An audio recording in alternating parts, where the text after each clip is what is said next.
Si Kubernetes est aujourd'hui un enjeu stratégique pour beaucoup d'entreprises, ça ne signifie pas pour autant qu'il est simple de transformer nos applications legacy en conteneurs.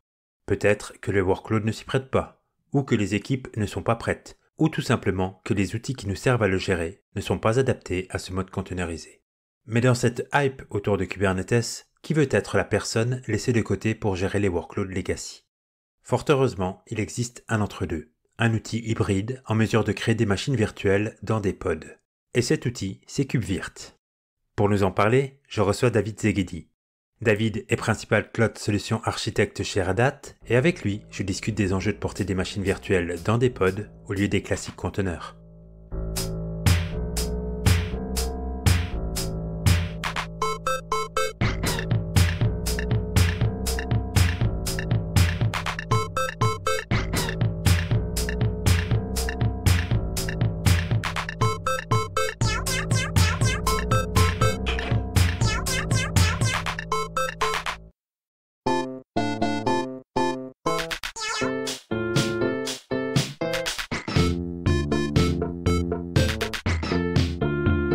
David, bonjour, bienvenue.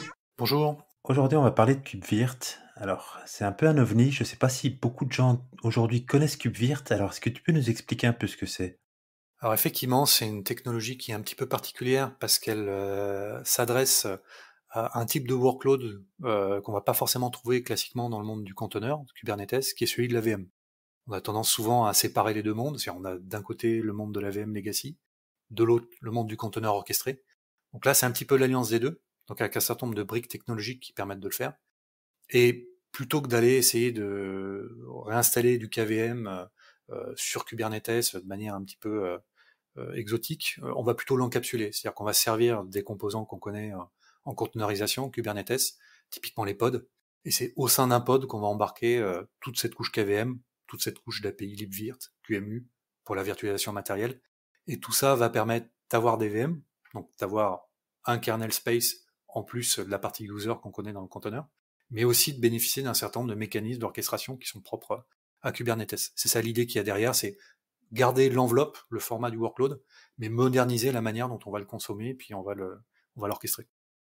Wow. Tu veux dire que je peux faire tourner des machines virtuelles à l'intérieur de Cube sans avoir eu à préparer spécialement mes workers pour ça?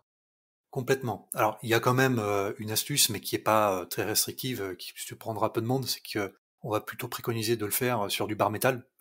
C'est-à-dire qu'un nœud, un worker Kubernetes, c'est mieux qu'il soit installé sur du bare metal pour le faire, notamment en termes de support, en tout cas côté Red Hat, parce que sinon on va être amené à faire ce qu'on appelle du nested, de la virtualisation sur la virtualisation. C'est-à-dire techniquement, il va être possible de faire ça sur un worker qui est virtualisé, qui est sur le cloud public, sur du VMware ou autre, mais ça présupposera d'avoir accès aux fonctionnalités matérielles d'hyperviseurs des processeurs. Typiquement, tous ceux qui ont installé des hyperviseurs, ils savent que parfois il faut aller dans le BIOS, parfois il faut exposer les extensions des processeurs, le VTX et autres pour faire de la virt. C'est pour ça que le bare metal est plus adapté. Mais quelque part, c'est le seul prérequis. C'est-à-dire qu'à partir du moment où on a un Kubernetes sur du bare metal, ou qu'à minima, on a accès aux fonctionnalités de virtualisation du processeur, une fois qu'on a installé KubeVirt, il n'y a pas d'autres prérequis pour avoir des VM. Donc c'est quand même assez sympa. Ok. On a parlé déjà de beaucoup des micro-VM, donc qui sont là peut-être pour plutôt de la sécurité. Est-ce que KubeVirt, c'est pour des besoins de sécurité qu'on veut virtualiser un workload dans Kubernetes, ou alors c'est pour répondre à d'autres cas d'usage? Alors, le use case de sécurité peut en être un, mais je dirais plutôt dans le monde télécom. Alors là, je vais faire une petite digression sur le telco pour revenir ensuite sur la deuxième proposition de use case. Ce qui se passe, c'est que on a beaucoup de clients qui sont, comment dirais-je, utilisateurs de KVM en OpenStack ou en KVM traditionnel pour faire tourner des services réseau virtualisés, ce qu'on appelle les VNF. Et ces clients-là, effectivement, migrent petit à petit vers le monde du conteneur, parce que les vendeurs de logiciels, les ISV, commencent à packager leur application sous cette forme. Et donc, dans cet aspect de transition, ils savent qu'ils doivent arriver sur le cube, mais ils n'ont pas forcément, en termes de sécurité, notamment en termes d'accrochage avec le réseau, l'ensemble des fonctionnalités qui sont disponibles. Sans rentrer dans le détail, il y a des fonctionnalités d'offload réseau, type SRIOV, OVSD, PDK et autres, qui sont difficiles à obtenir en cube, ou en tout cas qui n'ont pas la même maturité qu'en KVM. Donc pour répondre à ta question, en termes de sécu dans un axe réseau, oui, ça peut faire sens de faire tourner une VM dans un pod sur Kubernetes pour ce use case, pour faciliter la transition. Maintenant, ce dont on se rend compte, c'est que les clients, ils vont plutôt être amenés à solliciter ce type de fonctionnalité dans du refactoring, dans du lift and shift, quand ils modernisent de l'application, et quand ils sont dans une situation où ils ont typiquement une application multitiers, où ils ont ramené la partie frontale web assez facilement en stateless sur Kubernetes, la partie serveur, c'est relativement faisable, et puis ce qui pose toujours souci, c'est la database qui reste, ou les databases. Et là, ils sont dans un mécanisme où soit ils vont laisser cette base sur la virtualisation classique, soit ils doivent la passer en conteneur, ce qui est quand même assez impactant, parce qu'ils doivent gérer le stockage dans Kubernetes, ils doivent refactorer un peu la partie database. Donc, une solution intermédiaire, c'est de garder la VM sous son format, VM Linux, VM Windows, et de la rapatrier au sein de Kubernetes. Donc, c'est ça aussi un des avantages de KubeVirt. Ou pour des clients qui font beaucoup de workload Microsoft, qui sont pas 100% confiants sur la capacité à faire du native container Windows, mais ils sont plus confiants sur la capacité à KVM à faire tourner du Windows Server pour faire du SQL ou du SharePoint. Là aussi, ça fait sens. C'est-à-dire on est dans Kubernetes, mais on a cette rétro-compatibilité KVM qui reste assurée. C'est un peu les deux cas de figure. C'est soit sujet très très technique, telco, où là effectivement il y a des couplages, un écosystème KVM qui est plus riche, qui peut justifier l'aspect sécu. Ou alors ce use case-là, on se rend compte que, pour revenir sur ton sujet micro VM, il y a d'autres mécanismes, à la fois sur le container runtime, sur le container engine, sur l'operating system sous-jacent, qui vont vraiment permettre d'assurer l'étanchéité au niveau sécurité, qui font que la micro VM juste pour l'étanchéité ne fait pas vraiment sens, en tout cas dans une vision Red Hat. Mmh. Donc si je comprends bien, c'est quand même un use case qui est très lié à de la data. J'imagine que quand on veut embrasser un système distribué, on va pas se contenter d'une base de données qu'on gérait de type avec un failover par exemple. Ce qu'on veut maintenant, c'est des bases de données distribuées et remplacer par exemple un MySQL par un CockroachDB. Sauf que ça impliquerait de tout devoir refactorer sa pile applicative. Oui, effectivement, oui.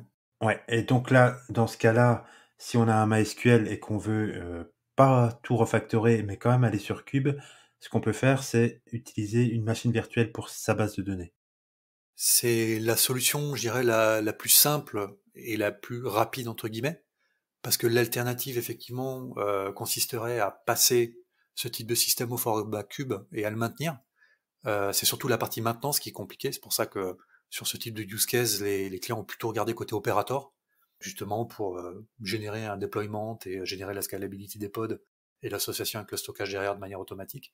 Mais si on n'a pas forcément envie de rentrer dans ce mécanisme-là qui peut être complexe, le fait d'avoir des VM en source et des VM en cible, et de simplement changer la techno sous-jacente de Virt, c'est quelque part un peu plus simple.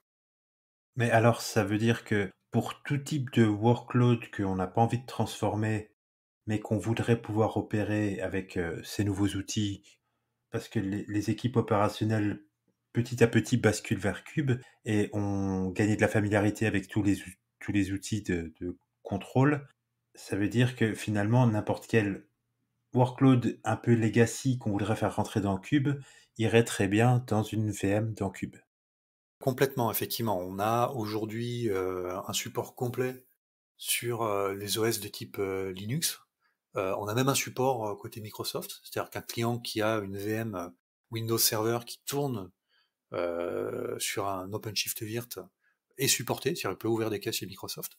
Donc ça, c'est un peu pour rassurer sur le côté matrice de compatibilité, pérennité, je dirais, du support. Et après, techniquement, tout ce qui tourne sur KVM, donc tout type d'operating system, tout type de workload qui s'accommode de KVM, ce qui est assez large, hein, parce qu'aujourd'hui, pour rappeler aux auditeurs, KVM, ça n'existe pas que sur Linux. KVM, on va le retrouver sur des technos Nutanix comme Acropolis. KVM, c'est ce qui fait tourner AWS, c'est ce qui fait tourner GCP maintenant, hein, en termes de techno. Donc on est sur quelque chose quand même d'assez répandu, peu connu du public ou des utilisateurs, mais en termes de techno qui est quand même relativement mainstream. Donc potentiellement, tout ce qui tourne sur KVM peut tourner sur KubeVirt, qui n'est qu'une encapsulation de KVM pour permettre son orchestration par cube. Donc le champ des possibles est important. D'autant qu'on a capacité à faire du management un peu en mode classique. On a une interface de management KVM qui s'appelle OVIRT en mode communautaire et RHV Manager côté Red Hat qui permet de retrouver une GUI un petit peu à la vCenter si on n'a pas forcément envie de voir une console cube. Donc on peut retrouver un peu une familiarité de management de workload. Et puis évidemment, on peut bénéficier de tout ce qui existe côté cube, de dire j'ai un Git avec un fichier YAML qui décrit une VM. J'applique ce fichier dans un namespace et j'ai une VM. On a un peu les deux extrémités du spectre. Mais techniquement, le champ des possibles est extrêmement large. Oui. On va un peu discuter justement de comment cette magie s'opère. Alors déjà, comment ça vient, comment c'est packagé cette offre? Alors cette offre, elle est pour parler côté Red Hat, mais c'est également valable côté communautaire. Hein. OpenShift, hein, pour rappel, il y a une distribution communautaire qui s'appelle OKD, qui fonctionnellement reprend l'ensemble des composants de la version OpenShift, évidemment sans support, parce que c'est la version communautaire, mais les mécanismes sont très très proches. Ça va être packagé sous forme d'opérateur, comme 99% des choses en OpenShift de génération 4. Et on va en fait, quand on fait un déploiement de manière très très simple, avoir besoin d'un minimum de 3 nœuds physiques qui exposent ces fameuses fonctionnalités de virtualisation de processeurs. Et donc, on va prendre cet opérateur, déployer ce qu'on appelle un hyperconverge cluster, et à partir de là, en fait, ces workers, on va positionner dessus des labels qui seront utilisés par le scheduler pour provisionner des workloads de type VM. Alors il faut se rappeler qu'une VM, ça reste un pod vis-à-vis de Kubernetes. C'est simplement que le scheduler, lorsqu'il va discuter avec les kubelets sur les nœuds, va regarder est-ce que le nœud a en plus ce petit label kubevirt compatible qui permet de démarrer ce type de pod. Donc en termes d'implémentation, c'est assez simple. Après, pour créer la VM en tant que telle, il y a plusieurs manières de faire. Il y a vraiment la manière pure cube. C'est-à-dire, on va prendre son éditeur de texte et puis on va faire un YAML de zéro, bon, ce qui est assez atypique, on va dire. Mais on a plutôt un wizard en fait dans la plateforme qui va permettre de générer ce YAML avec un formulaire. On va mettre des choses assez traditionnelles, nom de VM, CPU, RAM, quel type de disque on veut mettre en œuvre. Un élément qui est quand même, je pense, assez intéressant vu qu'on est en KVM, c'est tout l'aspect Cloud Init, qui va permettre d'instancier un certain nombre de choses au démarrage, une clé SSH, positionner un paramètre IP, donc toutes les choses qu'on veut faire entre guillemets avant de faire du configuration management, c'est-à-dire avant de faire de l'Ansible, du Puppet, Salt ou autre, il y a un certain nombre de choses à faire. Toutes ces choses-là sont permises par Cloud Init. Et donc, une fois qu'on a fait ça, on va pouvoir simplement créer cet objet. Cet objet, ça va créer un pod qu'on appelle un virt launcher dans le jargon kubevirt. Et c'est ce pod en fait qui va embarquer à la fois libvirt, à la fois QEMU, à la fois KVM au sein du pod. On va lui associer évidemment un stockage. On parlait du stockage tout à l'heure, qui est un élément important parce que autant sur du pod on peut souvent avoir du stateless, autant une VM par définition, la notion de persistance. Donc on va lui affecter un persistant de volume qui est consommé sur une storage class Kubernetes. Et puis on a une VM du coup qui tourne et sur lequel on peut faire des opérations d'arrêt, de redémarrage, de migration à chaud. Donc toutes ces opérations qu'on connaît traditionnellement dans le monde de la VM, on les retrouve avec cette techno. Donc si je comprends bien, on utilise les outils de Kube, donc par exemple un fichier YAML pour créer sa VM, mais après le cycle de vie de la VM, enfin pas le cycle de vie, mais ce qui va se passer à l'intérieur de la VM, tu vas le gérer avec d'autres outils. Alors c'est une possibilité, c'est-à-dire que comme on l'a dit tout à l'heure, on embarque dans le pod la partie libvirt, donc on expose une API qui permet de manager du KVM. Donc on a possibilité entre guillemets de bypasser la partie cube et de ne pas interagir avec la VM par le biais du endpoint Kubernetes, mais directement en tapant la partie libvirt. Donc il y a un command line qui s'appelle virtctl qui permet de faire des opérations si on le souhaite pour récupérer des métadonnées qui sont liées à KVM, des choses un peu plus fines, mais c'est pas une obligation. La plupart des opérations sur la VM peuvent être faites directement à partir de l'API Cube ou de l'API OpenShift. Mais pour les gens qui sont, comment dirais-je, plus pointus sur KVM ou qui ont besoin d'un niveau d'information un peu plus deep dive, il y a toujours cette possibilité d'aller taper libvirt. Donc on a les deux outillages qui restent disponibles en permanence.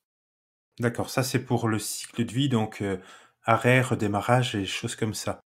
Moi, je entendais plus pour l'installation, tout ce que tu peux mettre dans ta VM et ce que tu veux faire tourner dans ta VM, parce que aujourd'hui, avec Cube, on est parti vers de l'immutable infrastructure. Enfin, il n'y a pas eu besoin d'attendre Cube pour ça, mais dans le cloud, déjà, on y était.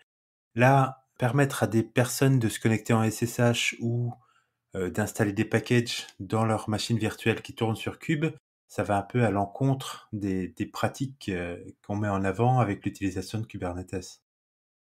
C'est vrai, mais c'est aussi l'intérêt de ce modèle-là, c'est justement de casser un peu ce qui peut être considéré comme de la rigidité, de faire de l'immutable, qui fait complètement sens dans le monde du conteneur. Là, techniquement, il n'y a aucune obligation de ne pas fonctionner dans ce mode. On peut tout à fait se connecter en SSH à la machine, on peut tout à fait faire un apt-get, un yum install de quelques packages que l'on souhaite. Donc ça reste une VM. Donc tout ce qui est faisable avec une VM sera techniquement possible. Après, dans le modèle, c'est vrai que dans un monde idéal, il serait bien de faire une factory pour builder les VM, mettre peut-être plus de choses dans Cloud Init que dans de la post-install. Mais ça, je dirais, c'est un petit peu à charge du client par rapport à sa trajectoire de modernisation.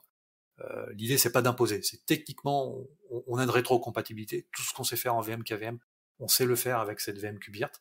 Après, oui, parce qu'on a d'autres outils autour de ça, parce qu'on va décrire la VM de manière plus simple, on va pouvoir avoir une approche un peu plus GitOps de la ressource.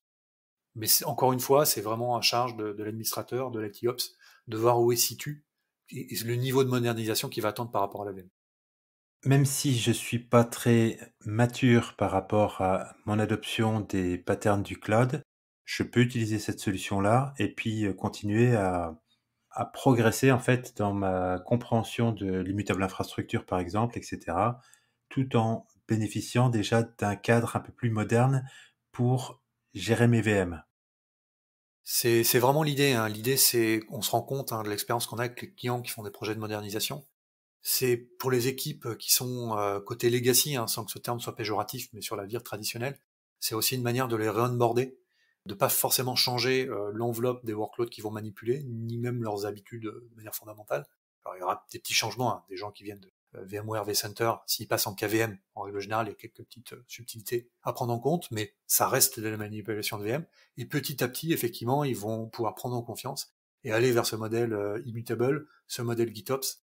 Mais l'idée, c'est que vraiment, et ça on l'a constaté avec les clients avec lesquels on travaille, c'est que les clients ont des niveaux de maturité différents, des rythmes différents, des enjeux de gouvernance qui sont différents. Donc, on n'est pas là pour dire il y a une règle qui s'applique à tout le monde. Chacun un peu à son rythme différent. On a vraiment vu des clients qui ont adapté très très rapidement ce modèle parce qu'ils avaient une contrainte d'efficacité opérationnelle qui faisait qu'en termes de TP, ils pouvaient plus se permettre de passer des jours et des jours de TP pour créer des ressources aussi simples entre guillemets que des VM simples avec des petits middleware. Et il y en a d'autres qui maintiennent un patrimoine en fait de VM legacy avec des applications anciennes mais critiques. C'est pas les mêmes attentes. Voilà. Donc la techno elle est là aussi pour s'adapter aux contraintes du client et puis ce qu'il cherche à en faire. Par rapport à un cloud provider, par exemple, là, je veux instancier une VM. Donc, comment ça va se passer par rapport à l'opérateur? Moi, je vais décrire dans un fichier YAML le type de VM que je veux et je vais pouvoir l'appliquer dans Cube. Ça veut dire que le disque qui contient l'operating system est déjà présent dans le cluster. On a deux possibilités. Soit effectivement on pré-provisionne ces disques, soit on spécifie en fait une image source à la création de la VM.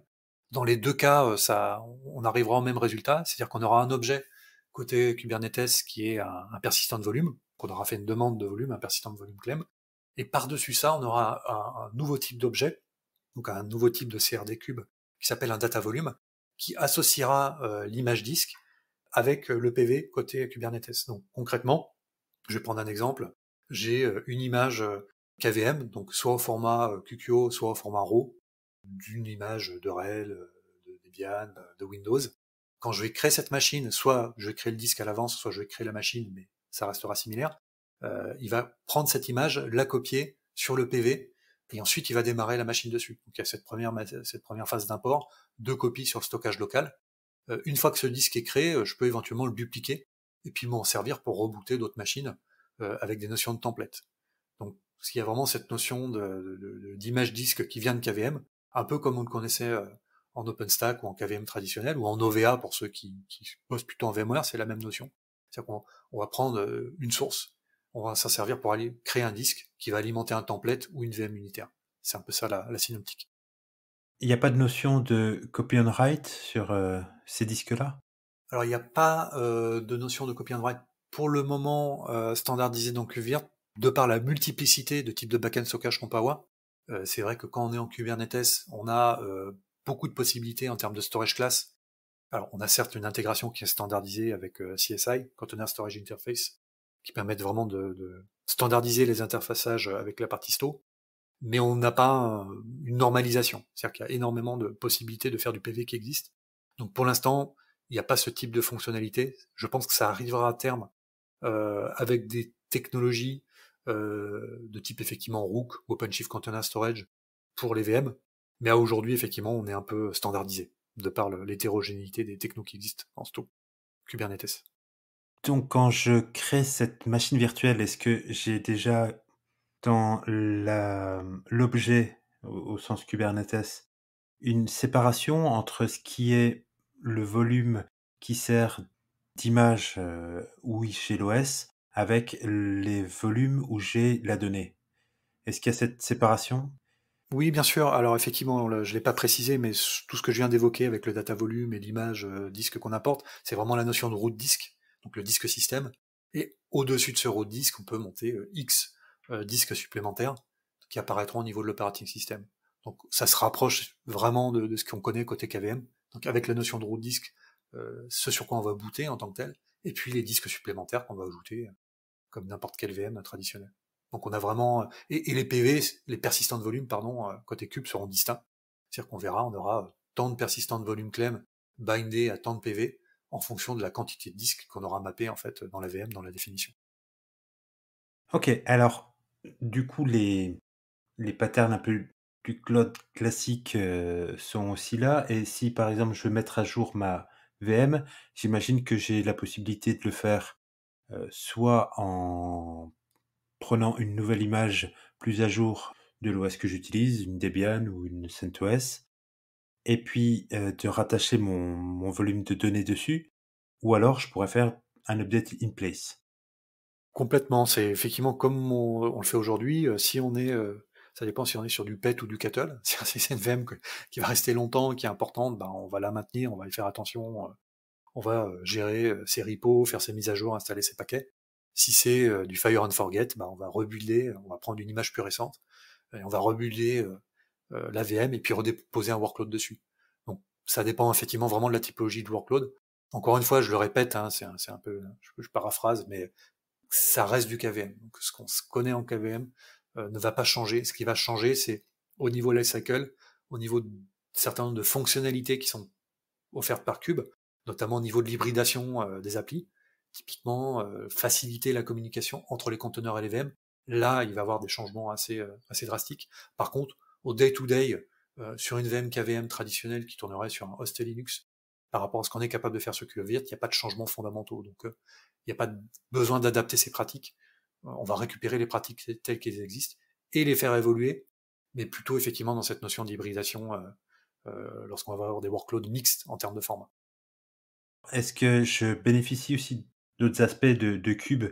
Ma VM est dans un pod. Est-ce que par exemple avec Cube Control Logs, est-ce que j'arrive à récupérer les logs de la VM ou c'est uniquement les logs du pod, donc et pas forcément de mon application qui elle peut loguer un peu n'importe où et c'est à moi de la configurer dans la VM?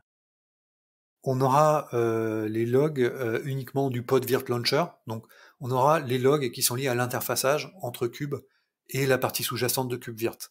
Si on veut les logs de la VM, on ira positionner effectivement cette collecte de logs au niveau de la VM comme on le fait traditionnellement. Il n'y a pas de wrapper pour le moment, parce que c'est vraiment au niveau du pod, son workload à lui, c'est de gérer la partie KubeVirt. C'est cet interfaçage effectivement entre la partie KVM et Cube. Donc les logs du pod seront vraiment liés à ça.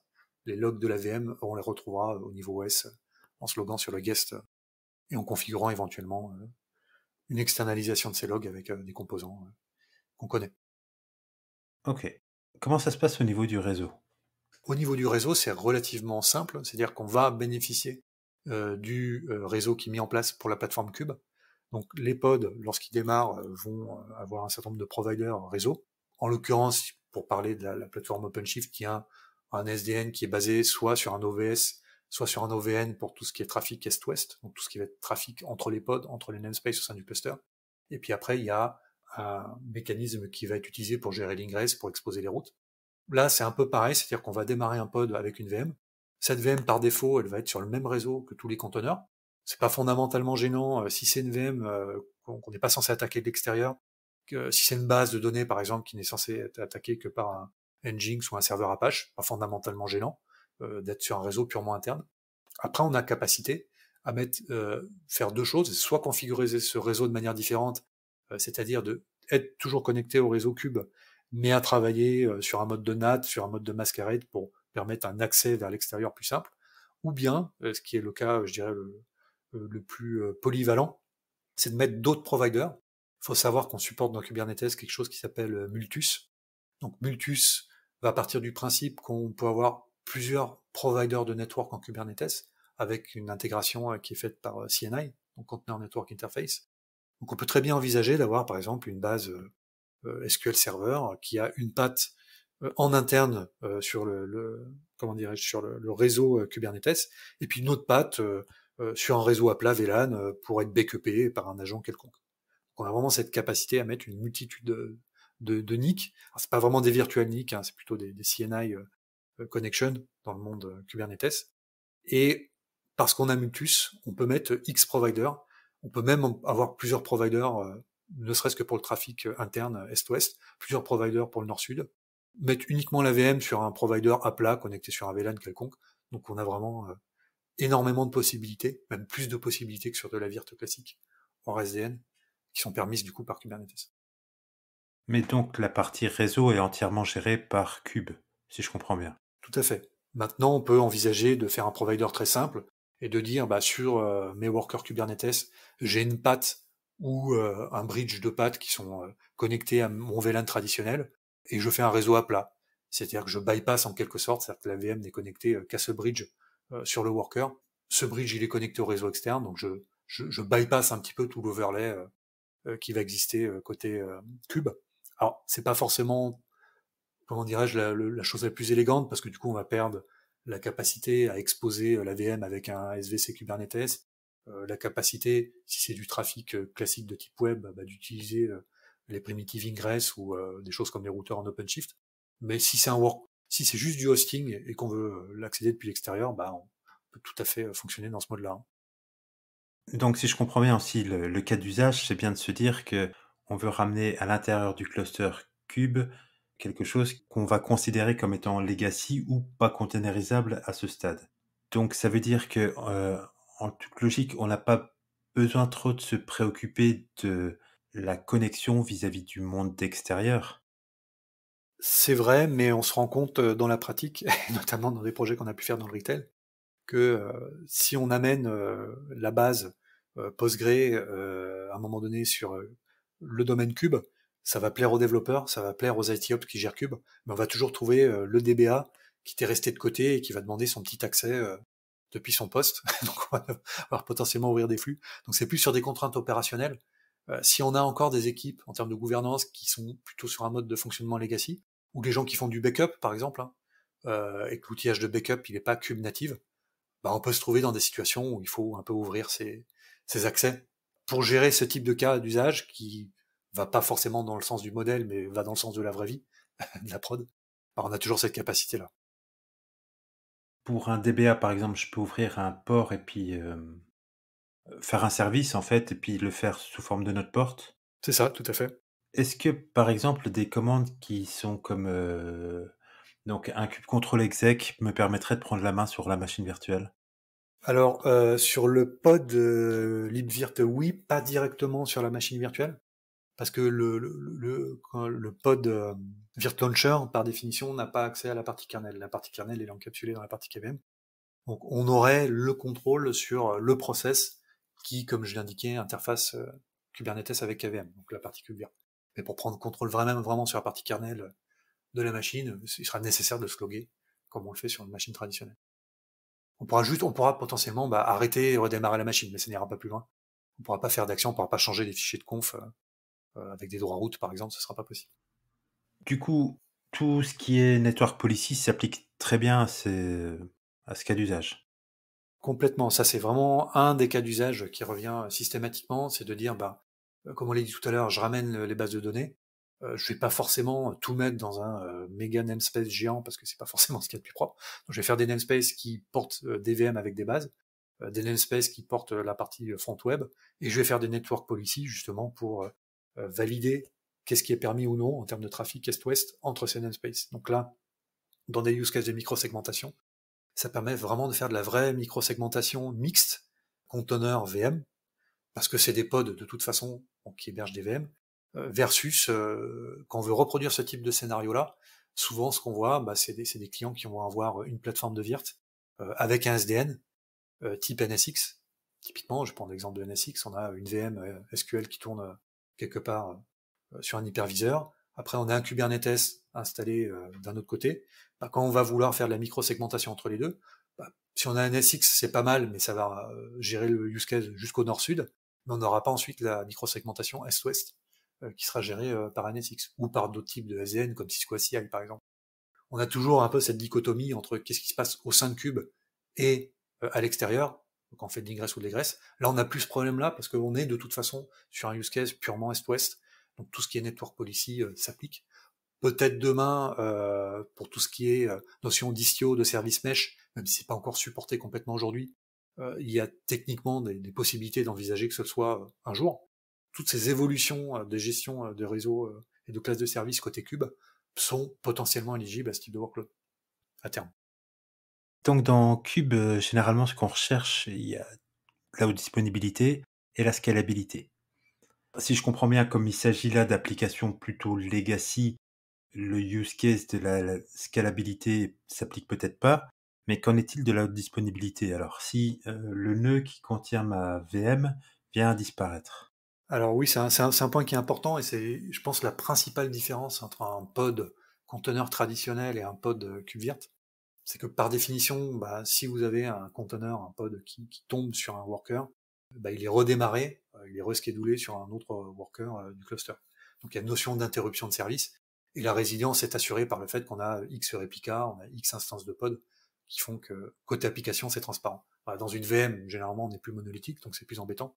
Donc une des premières choses qui a été gérée dans KubeVirt, c'est le fait de dire toute opération de déplacement de workload, dans ce qu'on appelle un VM migrate, qui est l'équivalent d'un vMotion en VMware, d'un worker à un autre, ou le redémarrage, on va introduire des mécanismes dans KubeVirt de synchronisation des états mémoire pour éviter un redémarrage du workload.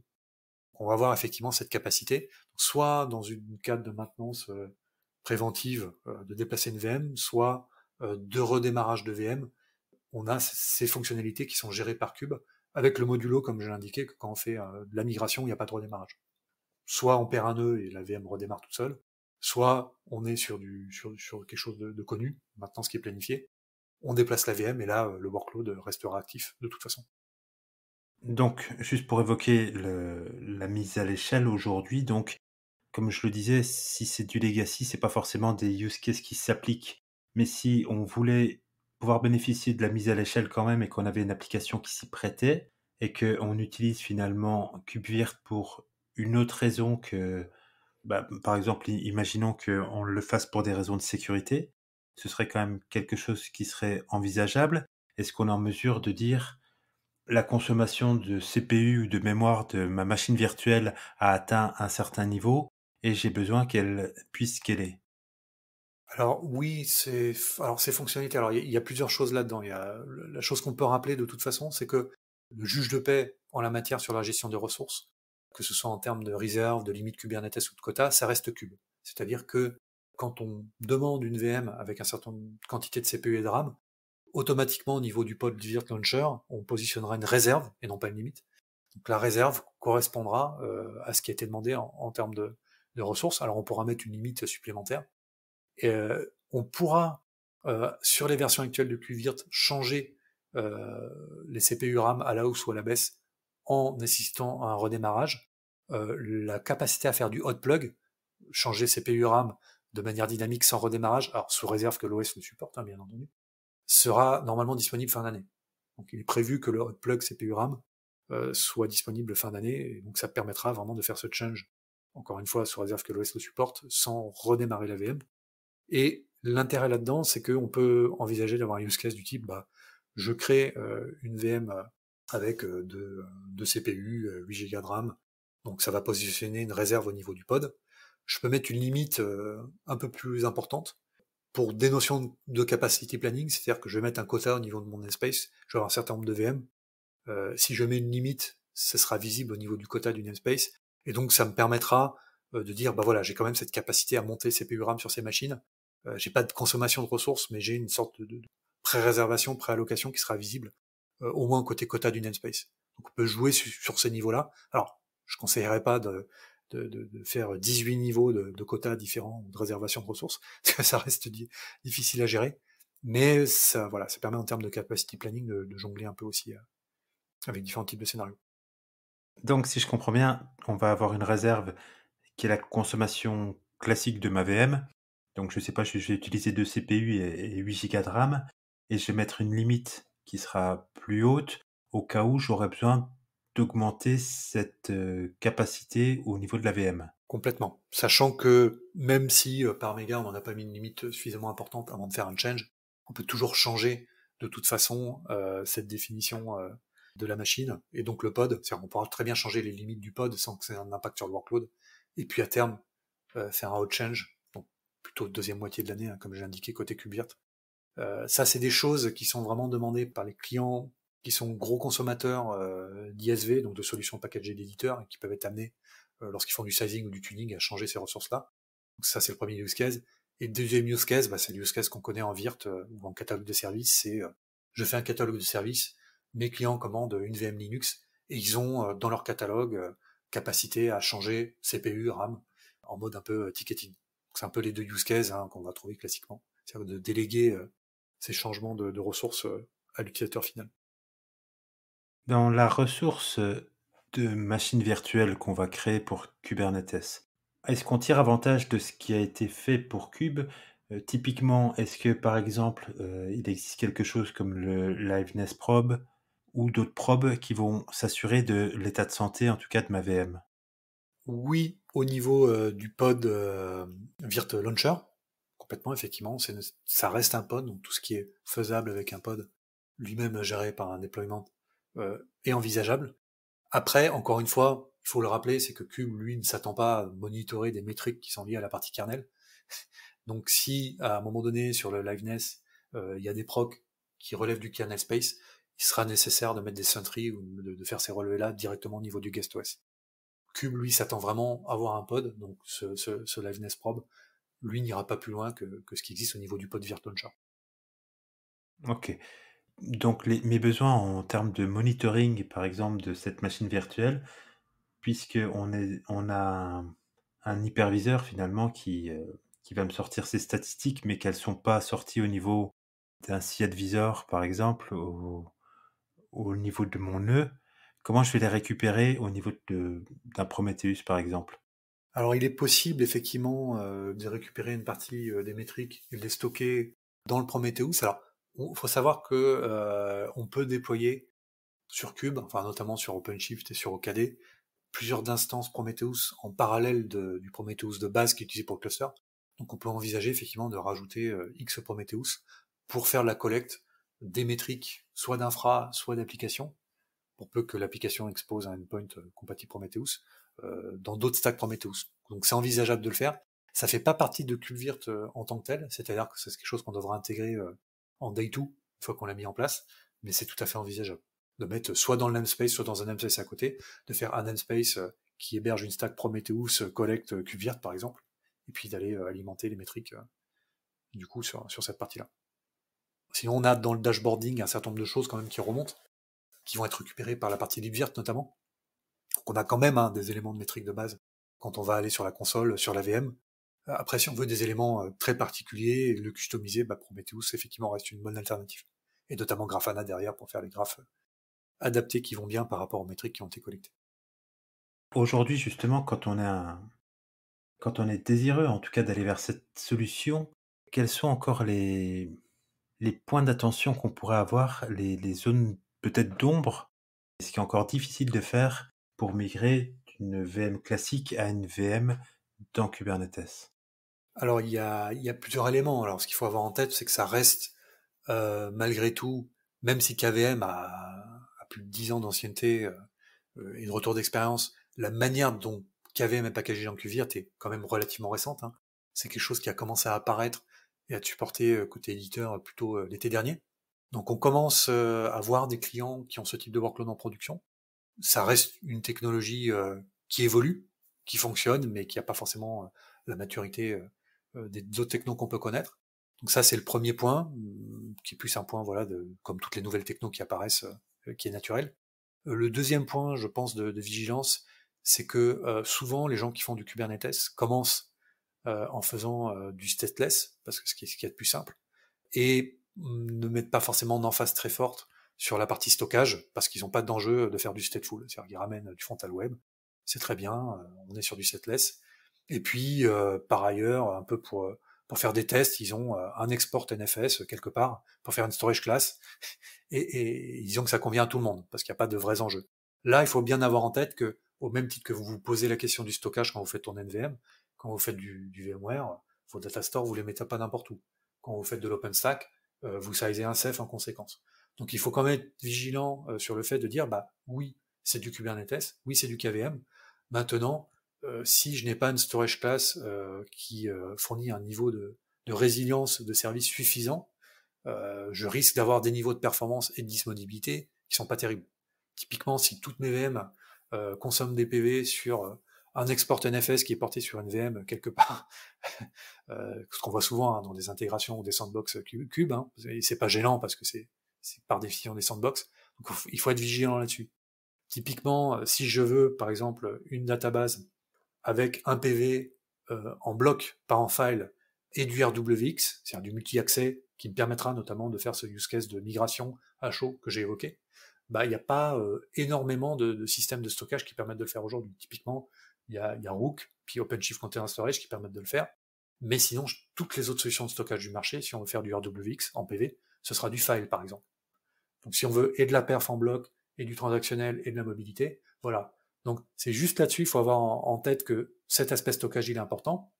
Et l'autre aspect qui vient derrière, c'est l'aspect SLA qui est autour. C'est-à-dire que si vous fournissiez des VM avec du backup sur une plateforme de Virt, il faut se poser la question de l'outillage de backup qu'on va mettre à disposition sur la partie Cube. Alors la bonne nouvelle, c'est qu'il y a plein d'acteurs maintenant, parce que Cube décolle et devient vraiment une technologie beaucoup plus répandue, qui se penchent sur la question. Donc des acteurs traditionnels et puis vraiment des pure players qui offrent des vraies solutions de backup Kubernetes, qui vont du backup des etcd, donc de la metadata cube, jusqu'au backup des données liées à ces fameux PV, avec une notion de catalogue qui va mettre en relation ces ressources. Donc si à un moment donné vous migrez ces machines-là et que votre client final demande du backup, et un stockage, et un niveau de performance, bah, c'est pas parce qu'on passe en cube que ces réflexions-là peuvent être mises de côté. Voilà.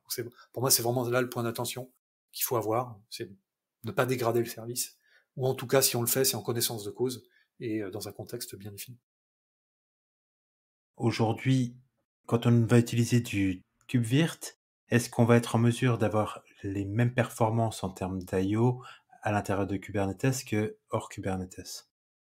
Oui, alors c'est un point qui est intéressant, cet aspect performance. Alors, je vais déjà faire juste un petit aparté sur performance KVM KubeVirt versus KVM traditionnel bare metal, parce que c'est vrai qu'on l'a pas forcément évoqué, mais ça peut faire sens. Donc cet overhead qui est apporté à Kubernetes, qu'on a constaté, alors là je parle côté Red Hat, ce qui a été testé dans les labs, c'est qu'on constate qu'il y a un impact qui est finalement assez faible. Hein. On constate 2-3% de perf en moins sur des workloads type IOmeter et autres, ou lancement de batch. Donc on constate que le fait de faire tourner un même workload sur un même serveur, une VM sur une Linux en KVM nue entre guillemets, versus le faire en KubeVirt, c'est 2-3% d'impact, ce qui est quand même pas colossal. Donc ça c'est plutôt sur l'aspect CPU RAM.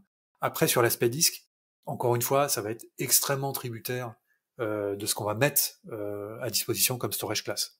Il est bien évident que si on a une pure storage avec un connecteur CSI, ou qu'on a un NFS export sur une instance EC2 sur un bucket X3 en Asie-Pacifique, on n'a pas forcément les mêmes temps de réponse, les mêmes latences, les mêmes capacités en termes d'IOPS. Donc après, il y a vraiment une question de bon sens. C'est pour ça que j'évoquais cette question tout à l'heure. C'est vrai qu'en monde cube, c'est vraiment un sujet qu'on évacue parce que on veut se dégager du contrainte du legacy. Mais c'est vrai que quand on ramène une VM, c'est la contrainte legacy qu'il faut un petit peu remettre sur le tapis. Donc il y a pas mal de solutions de stockage sur le marché qui permettent de faire ça. Quand on est sur de la virt, souvent on va pouvoir s'appuyer sur le système sous-jacent qui peut permettre d'avoir du stockage. Quand on est sur du bare metal, on n'a pas forcément un data store directement disponible. Donc c'est là qu'une des solutions, comme ce qu'on évoquait tout à l'heure de software defined storage, on va pouvoir faire de l'agrégat de disques locaux par exemple, ce que permet de faire Rook ou OpenShift Container Storage, fait de dire j'ai des serveurs physiques, j'ai des disques NVMe sur mes serveurs physiques, avec ma solution de SDS, je vais faire un agrégat de ça. Donc je sais que j'ai de toute façon une solution de stockage normalisée pour avoir mes PV. Donc en fonction des scénarios, il faut être vigilant par rapport à ça. Si on sait qu'on va avoir beaucoup de workloads de type VM, c'est vraiment une question qu'il ne faut pas évacuer et qu'il faut mettre dans l'équation, bien sûr. Mais c'est un avantage, j'ai envie de dire, par rapport à un workload classique.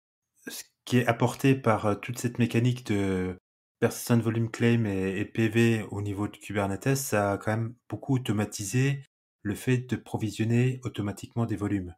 Puisqu'on n'a pas l'habitude quand on est dans les workloads un peu plus classiques, généralement, on provisionnait manuellement chaque élément.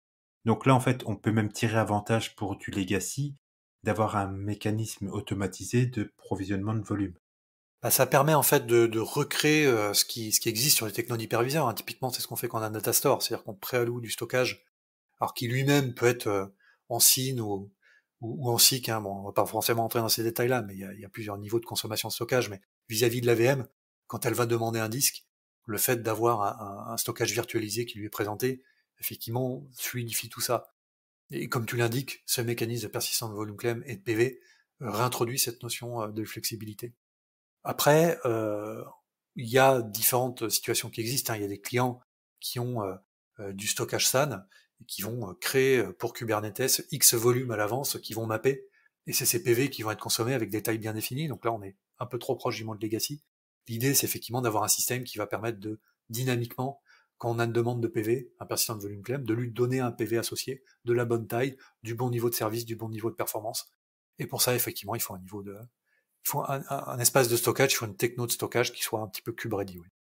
Mais les deux sont possibles, encore une fois. Oui, et on voit les deux. Et alors l'inconvénient effectivement de créer des PV à l'avance, c'est comment dirais-je, le kappa planning, et puis le fait de tailler un peu un gabarit de taille, de volume. Alors si c'est des petites tailles, c'est pas fondamentalement gênant, mais si à chaque fois, voilà, c'est des tailles de PV où on a mis 10 gigs à chaque fois, toutes les applications n'ont pas forcément besoin de cette taille. Versus un mode dynamique où, si on demande un PV de 100 mégas, on a un PV de 100 mégas. Si on demande un PV de 10 gigs, si tant est que la storage class puisse le fournir, on a la taille qui est demandée, quoi. Mmh. Donc tu l'as dit, on va dépendre aussi de un peu l'état de maturité de l'écosystème de Cube dans cette façon de faire. On a Multi d'un côté pour le réseau qui va nous permettre justement peut-être de contrebalancer le fait que ce soit taillé directement pour Cube. Donc on crée un pod et c'est vrai que peut-être un DBA n'est pas familiarisé avec l'objet pod et que c'est pas pour lui et qui va pouvoir bénéficier justement d'un accès depuis l'extérieur, peut-être depuis un autre réseau, etc., etc. Et de la même manière, on dépend de l'écosystème pour le backup des données. Est-ce que justement l'intégration de KubeVirt par rapport à d'autres éléments de l'écosystème, on a des avantages encore, plus au niveau de Kubernetes peut-être lui-même, mais au niveau de son écosystème, à faire rentrer des VM dans Kube? Alors oui, je vais prendre un exemple assez concret qui est un buzzword qui revient quand même assez souvent en ce moment, qui est tout ce qui est workload type AIML, deep learning avec du vGPU par exemple. Si on regarde vGPU, je prends une carte Tesla chez Nvidia assez chère que je mets sur mon serveur et ce que je vais vouloir faire, c'est faire du sharing ou du slicing, hein, qui est le vrai terme technique de partage de ressources.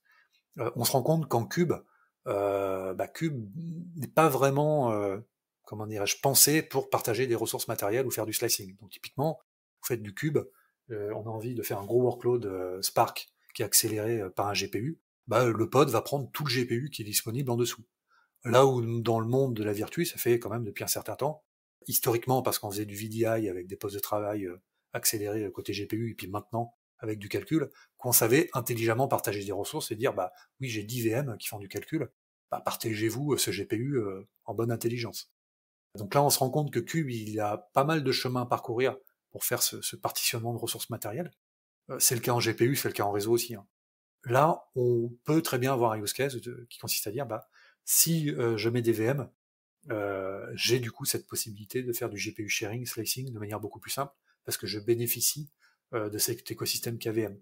Nous, on a le cas typiquement sur des clients en industrie, où on leur dit, bah écoutez, nous, de toute façon, travaille côté Kubernetes par rapport à ces use cases-là, par rapport aux éditeurs, mais c'est pas identifié comme un enjeu majeur pour Kubernetes, même si ça le devient. Il y a une roadmap qui s'étale un peu dans le temps. À côté de ça, côté OpenStack, c'est déjà disponible, c'est déjà supporté dans les drivers. Donc c'est beaucoup plus simple pour nous de backporter cette intégration de GPU sharing issue de KVM OpenStack dans QVirt. Donc ça fait partie des cas particuliers où il y a des choses qui existaient déjà, qui marchaient bien en KVM. Je parlais tout à l'heure de SRIOV. SRIOV, c'est j'ai un service réseau dont j'offload la commutation de paquets sur une NIC qui a des composants d'accélération matérielle. Bah ça, il y a tout un écosystème, tout un historique en KVM qui existe. Bah là, on va pas réinventer la roue. Donc sur toute cette intégration de drivers sur des use cases particuliers, notamment d'offload hardware, là, il y a un vrai gain à T0 parce qu'on sait pas faire en cube. Cube est pas encore assez mature pour apporter le même niveau de service. Donc ça, c'est le use case qui me vient en tête, je dirais, de manière évidente. Ouais, c'est intéressant justement de se dire que on était parti un peu du cas où on fait tourner du legacy dessus, parce que c'est peut-être l'idée qui nous vient en premier, mais que finalement il y a aussi des choses sur lesquelles Cube n'est pas encore prêt et que finalement on peut faire rentrer déjà dans Cube par ce biais. C'est ça, c'est le fait de dire, après il y a un aspect politique, hein, on va pas se mentir, hein, sur la partie Kubernetes, c'est-à-dire qu'il y a un gros driver chez les clients, chez les projets, chez les intégrateurs, de faire de la modernisation. Qui dit modernisation dit changement de plateforme, on l'a connu hein, quand on a fait du P2V il y a un certain temps, pour ceux qui l'ont connu. C'est un peu ce même mécanisme-là. Aujourd'hui, on fait du V2C, on emmène du workload sur du CAS, on emmène du workload sur du Cube. On est souvent dans des situations chez le client, dans des grands projets, où on sait bien que certains workloads, c'est pas forcément ceux qui sont les plus adaptés, mais on le fait parce que politiquement, il y a cette dynamique-là. À l'époque, comme avec le passage physique en virtuel, il y a des points d'achoppement, il y a des contraintes techniques, il y a des pertes de fonctionnalités. Donc là, c'est le fait de dire, voilà, dans un projet, on a ramené ces workloads sur une plateforme Kubernetes. C'est un ownership qui est donné aux équipes CAS, mais pour autant, on a ces petits workarounds qui viennent du monde KVM, ces intégrations avec les drivers, ces capacités d'embarquer du kernel, parce que l'application, elle était codée en dur pour faire des appels user binary interface un petit peu exotique. Tout ça, voilà, on sait qu'on a cette capacité à dire oui, je fais du Kubernetes, mais je peux quand même faire des choses issues du monde legacy.